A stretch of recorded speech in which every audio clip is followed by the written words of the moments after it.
So the domain that you are sending from, so when we send an email from Rob or whatever, and it's coming from our domain at Email Marketing Heroes, so it'll be from our support at Email Marketing Heroes, or whatever it's going to be, when Gmail and all these other platforms see an email coming from that domain name, that website, it goes and has a little look in the little cupboards in the back end of it and says, when they sent an email the last few times, how well was it received? Was there lots of spam reports? Did lots of people click links in it? Did a lot of people forward that email? Did people reply? Did people engage? Or did lots of people just ignore it? Did lots of people report it as spam? And a lot of it is based on that. And if you're getting good reputation and you're getting a good result, and we're talking about clicks, replies, and forwards, because open rate is completely pointless. We need to all forget that even was a thing. A lot of platforms, including Keep, are now getting rid of even really making a big deal of that thing because it's so useless. But now what we want to be doing is making sure that we look after your personal reputation. How do you do that? One, you send emails regularly. The biggest reason that people get reported as spam is because the recipient has forgotten who you are. How many times you sign up to someone's list and then you haven't heard from them for a while, they drop in and you're like, who is that? What are you going to do? Unsubscribe? That's not a good signal. Report as spam? Not a good signal. Delete without even an opening? Really bad signal. Lots of bad signals. If you're emailing 3 times a week, 5 times a week, 7 times a week, there's no way someone can forget who you are. Absolutely not. Right? Another thing is make sure they can do stuff. Put a link that you're going to have someone click in every email. That's driving that reputation of engagement. Clean out your email system. If there's people who have changed their email address, dropped off the face of the planet, are not engaging with your stuff, clean that stuff out. We teach a thing called the LOL revival sequence, which is identifying people who are maybe changed their mind about you or no longer seeing your emails for whatever reason. Give them a chance to re-engage, and if they don't, unsubscribe them. Do them that service. Let them know that they can always resubscribe. Give them the link to do that. If they find that email later on, no problem. Don't make it a messy breakup, but let them know it's happened. So look after your sender reputation and just make sure you're with one of the big companies, like who've actually done a good job and have teams. And I'm talking significant teams whose job it is to manage those sender IP addresses. Long answer, I'm afraid. Is the sender reputation by domain or by individual emails? Yeah, so it works on domains and IP addresses, so it's the whole domain. Okay, got it. Because I was like, oh, if I ever just want to start over, can I just start sending from help@socialbamboo.com instead of derek@socialbamboo.com? Or those will be linked together? Or did I hear you say sender IP address? So it's kind of both. So one of the things you can do, and some people do, if you want to get onto big volume stuff, which I know for most of us is not really a thing. But that's why you might sometimes receive an email that's not from like support@thewebsite.com, but it might be support@mail.thewebsite.com, because that mail dot that comes after the @ it's what's called a subdomain, slightly technical, and that does get treated as a separate thing in almost all cases. There are some exceptions, obviously. Because obviously there's exceptions to everything. So changing the that name before the @ that won't help you. Is this a good strategy, like the workaround that you just kind of mentioned that you can do, not changing the name before the @ the other way? Is that a good idea if you feel like your open rates and all that and your engagement is low, if you wanted to give yourself a kind of a refresh to your current subscriber list? So is that something you'd ever recommend? Oof, well, I don't know what Rob's thoughts on this, but I'll tell you quickly mine is. The problem is when you first start with a new domain, including that subdomain, is you're starting again, which means it's a bit like a credit score. You don't have a good one and you don't have a bad one, which means you have to just be a bit careful. So you probably, unless you've been like blacklisted, you're probably better to improve what you're already doing, Rob. Yeah, I mean, it's an interesting thing. So our whole philosophy is that there's really, and you hear this with people who, teach social media like you, and you hear this from people who teach SEO and that kind of thing, that actually trying to like hack the algorithm or play the algorithm and like trick the system is really hard to do. And we've seen this a lot. So a bunch of our friends, we really specialize primarily in the psychological copy side and campaign structure side rather than the technical delivery side. We got some friends who are absolute geniuses when it comes to the the delivery side of email. And one of the things that they often get is somebody will come to them and say, hey, I've just bought an email list of 120,000 of my perfect subscribers. I put them into MailChimp and I try to send an email and it's just got, 100,000 bounces. Is it a dud list? And the truth is, it's probably not a dud list. They're probably perfectly nice people. It's just that the systems are too good for that to work anymore. Maybe 10, 15 years ago it was fine, but like now that you just can't get away with that. Spam is really difficult to do. Like when you see like spammers landing in your spam folder in Gmail, like they're working really hard to land in that spam folder.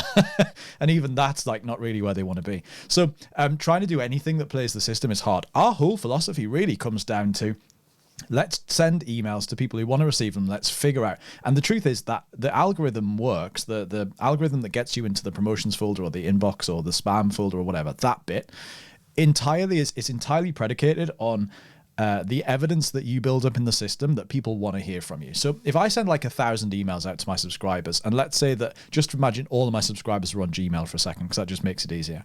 That means Gmail sees 1,000 emails coming in to its various users, and then it's monitoring really quickly how many people open, how many click, and how many people forward it, reply, and all of that stuff. How many people report it as spam, how many people unsubscribe. It's monitoring all of those things, and it has all of that data. It doesn't pass all of that data back to us, but it has all of the data.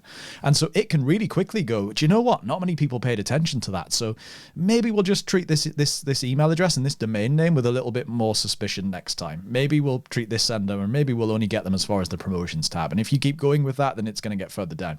So the most difficult bit to get over, and we get asked this a lot, is when somebody joins my email list, how do I get them to open my first email? Because how do I make sure that email doesn't go to the promotions tab or the spam folder? And the honest truth is, there's not really a good way to do it. The best thing you can do is maybe like on the thank you page or somewhere in the funnel, say, I've sent you an email, go and find it. If you can't find it, it might be in the promotions tab. If it's not there, it might be in the spam folder. And when you find it, drag it back to the inbox. There used to be, a few years ago, there was people were teaching that you should get people to make an automated filter that would find your emails and put them in a folder. It's actually a terrible idea. We had some customers recently who'd done that, and then they were like, I'm not receiving any of your emails anymore about your products. And we're like, they're being sent. And when they checked, they'd set up a filter that was like just marking them as read and foldering them immediately. So we recommend not suggesting people do that, but at least get them to go and find the email and drag it back to the inbox. And then the next time around, your email has a slightly better chance of getting there. And ultimately, what you're looking to do is just to play this very slow push and pull game of every time I send an email, just hope that most people go and find it and put it in the right place, and then the rest of it will figure it out. That bit, there's really no workaround for. Once that's done, though, once you've got your fundamental stuff in place and you've got the fundamental tech bits in place and you're using a good platform and you haven't got like a blacklisted domain name, from there, it's really all about monitoring engagement. Not for you, but for the email platforms. Making sure that you're constantly don't send to people who haven't opened an email in the last 6 months.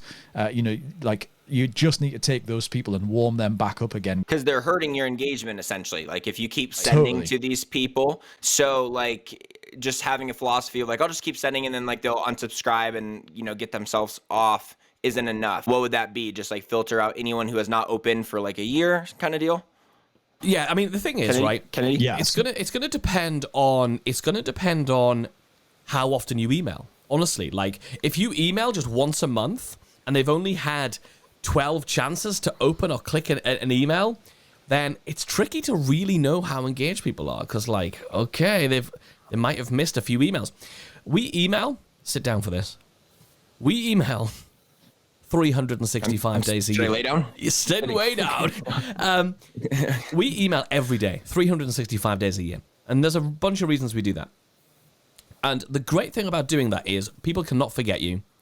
If you tell them that's what they're getting into and you make the emails themselves actually valuable, like they would pay for them valuable, they want to reply to them and they complain when they miss an email, that valuable, then you can do that. But also it means they can't forget who you are because you're there every day. And also, that means for us, we're monitoring in the background the little automation that we set up once years ago that is looking for somebody who hasn't clicked a link in one of our emails in 60 days. They've had 60 opportunities to click a link from us. And if they haven't, it's at that point we stop sending them our broadcast email, our send it today newsletter, whatever it's called. and we put them into another automated sequence. And that sequence does not show up and say, hey, I noticed you haven't clicked any links in our emails recently. It doesn't do that, because you become as the desperate boyfriend, the desperate ex-boyfriend. Oh, you take ages to reply. Oh, you don't talk to us anymore. Like, you become that person. You got to do the pebble approach. Yeah, you've got to go with that. So what we do instead is we put them into a series of emails, which is designed purely to get clicks. So there's a lot of curiosity in those emails, a lot of value in those emails, or they're going to go and check out some more value. That's what I want to do. And then, of course, the final phase of that revival sequence is then saying, by the way, I've noticed you're not engaged with our stuff for a little while. Do you still want to hear from us? And then going through all that stuff.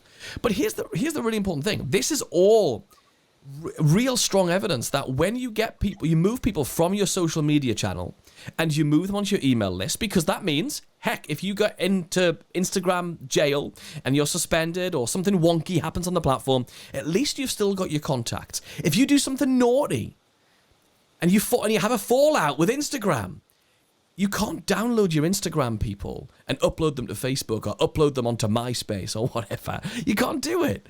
Whereas if you fall out with ActiveCampaign because you do something accidentally naughty, because it happens, right? Well, you can download those contacts and go over to ConvertKit or Keep or any of the others, upload that data, and you can still communicate with your audience and tell them about your new Facebook page or your new Instagram account or whatever. You can still do that. Once you've done that, the next thing to do is communicate regularly. And when you communicate with these folks, always have a link in those emails for them to go and check out that post, go and check out the podcast you're on, check out your product. And the reason you want to have links in those things, if that's your journey, right? It's simple. Like, this email marketing stuff does not have to be difficult. Really doesn't need to be. Rob and I have this phrase, which is, we focus on the psychology, so we don't have to worry about the technology. We keep it really simple. We just keep it about understanding people. And if you're using Instagram, you're all about people. You understand what engages people and what gets them excited and what makes them follow and what makes them share, right? So when we're getting people to click on our links, we're training them to click on links. They know that when they click a link in your email, they go and get something that's really valuable. They say a really cool piece of content. They get something that gives them the feels, whatever it's going to be. So that when you do show up with something to buy, they click the link and go, oh, when I click on the links, on Derek's links, it's always something good. Something that makes me feel good. And they're thinking this, but they're not even consciously thinking it. It's a subconscious motor response, right? So they click the link and they go to see your product. You just do a lot of emails that have links to valuable stuff, not just linking products, is what you're saying. Sure, exactly. So, I mean, you don't have to. I mean, you can exactly. So, like, for example, we'll do an email sometimes about, okay, here's a bit of content. We'll sort of tease up the content, and then we'll say, we're talking more about this in this week's episode of our podcast, The Email Marketing Show. Here's the link to go and listen to it on Spotify and Apple Podcasts or whatever. So that's sometimes it's that. Sometimes, and actually most of the time, it is telling people about the product they can go and buy. But it's doing it from different angles, but there's always something to click. So people know when I click, it's going to be good. I'm going to be well taken care of. I was going to ask you about how would someone revive a dead email list. I kind of already got your answer of, like, first off, like, maybe filter out some of these contacts that you shouldn't be sending to. And then the other thing, it sounds like you have a sequence for reviving dead emails. Is that like the main thing? There's really two bits to it. So we have that sequence for people who are like disengaged. And then, of course, on the flip of that, you've got a whole bunch of people who maybe have an email list they've never emailed or like haven't really emailed for a long time. So the worst thing in the world, right, is somebody lands on your website or they find you on Instagram and they think, oh, I think this person could help me. I think Derek could help me with this. This is awesome. They go ahead, put their name and their email address in. You send them the free lead magnet or whatever. And then suddenly you ghost them like a terrible date, right? And they never hear from you again until it's sales time, right? And then you pop up ready to sell them something. And nobody likes that. That's how you become really salesy. One of the shortcuts, by the way, to not being salesy is to send more emails all the time. If you only pop up every time you want to sell something, you suddenly become like that terrible friend who just pops up every time they want to borrow a $5 or something. So what we do instead, if you get to the point and you go, do you know what? I've got like 600 people on my list and I've just never really emailed them, or I haven't emailed them for 6 months or whatever. Then what we do is we run something we call the Terrible Friend campaign. It's really simple. It's 2 emails, and it's the first email just says, hey, I've been a terrible friend. You joined my email list because you wanted my help to grow your Instagram account. And ever since then, I just haven't really followed. I haven't really been in touch. But I've got a good excuse. It's because I've been working on something. and it's really going to help you to whatever. And so here's what I'm going to do. I'm going to show up more often. I'm going to drop new value in your inbox every single day or 3 times a week or whatever your frequency is going to be. And it's going to start tomorrow. Watch out for it. That email will have this subject line, and I'm going to send you a 2-minute video that I've just recorded that will help you to understand the new thing about the Instagram algorithm that everyone needs to know. I'll see you in that email. P.S. If this doesn't sound fun anymore, or you've already like bossed it with your Instagram, or you don't care anymore, just click below and unsubscribe, and that's totally fine. And we literally send that email out. You could send like a slightly different version of it, like later that day, if you wanted to the people who didn't click or do anything with that previous one. And basically, what you're looking to do is just to like literally hold your hands up and say, "Hey, I've been a terrible friend." And then the following day, you do what you said you were going to do, and you start to reinitiate trust that way. So, and you referred back to why they initially subscribed, and then you alluded to the fact that the only reason you'd want to unsubscribe now is if you have solved said problem. So it also kind of, reminds them like, well, no, I, haven't solved that yet. So I guess I'll stay, keep engaged. But yeah, I like that revival campaign a lot. And then you said there's 2 parts to it. Is the other one what I was guessing before this other sequence? Kennedy, you want to talk about that one? Second part of it is, so the second email that comes after that is like you showing up and saying, hey, here's that bit of content I promised you yesterday. So that's that bit. And then what you've got is for people who have disengaged. Basically we take people through 3 different stages, 3 different psychological stages to get re-engaged. The first one is from a gain psychological standpoint, and that is, we call that the learn phase. And that's where you tell people, hey, I've made this bit of content, or here's a cool piece of content I already had, a YouTube video, a live I did, or whatever, podcast episode. And you can go and learn this thing about it. And some people will go and click the link, and that's over a few days. You do a few emails over a few days about that. And then some people will engage with that. Some people won't care so much about that, right? Some people will need something different. So the second phase is designed to engage a different type of person, and that is the people who care about what most people care about, if you look at Twitter especially, is their own opinions. So the second phase of this LOL sequence is opinion, and that is you ask them their opinion on something.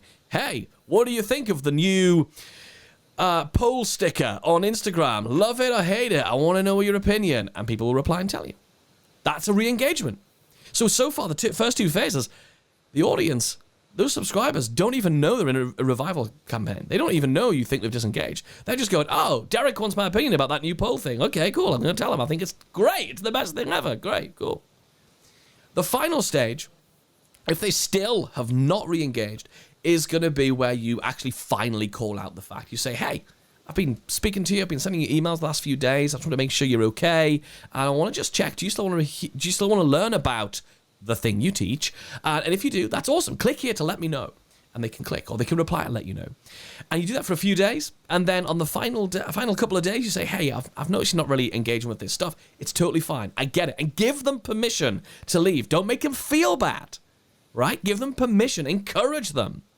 I've got a friend who, in his final email, he took it to the extreme, and it was like, here's the unsubscribe link, and then drew this massive arrow, and was like, boom, and made it huge. And he was like, click the damn link, So you can't go that far. We don't go that far. We can say, look, if you don't hear from us, it's totally fine. We get it. People change their mind. You might have solved the problem. You might just need a break for right now. Might be doing something different. You might have changed business. All of that's cool. Here's the link if you don't hear from us anymore. And tomorrow, if I don't hear back from you saying you do want to hear from us, don't worry. We'll unsubscribe you for yourself, and then and we'll also include a link to get back on the list when you want to come back around again. That's it. So we send that out over 14 days. I think it's 9 emails over 14 days in that sequence, and that just means you are constantly knowing. It's a bit like on Instagram, right? If you've got a lot of people who are just not engaging, that's driving your results, your reach, all that engagement stuff down. It's the same on email. It's the same exact thing. But the key to all of this is make sure you always give people a link to click, because you can track that. You can't track those open rates.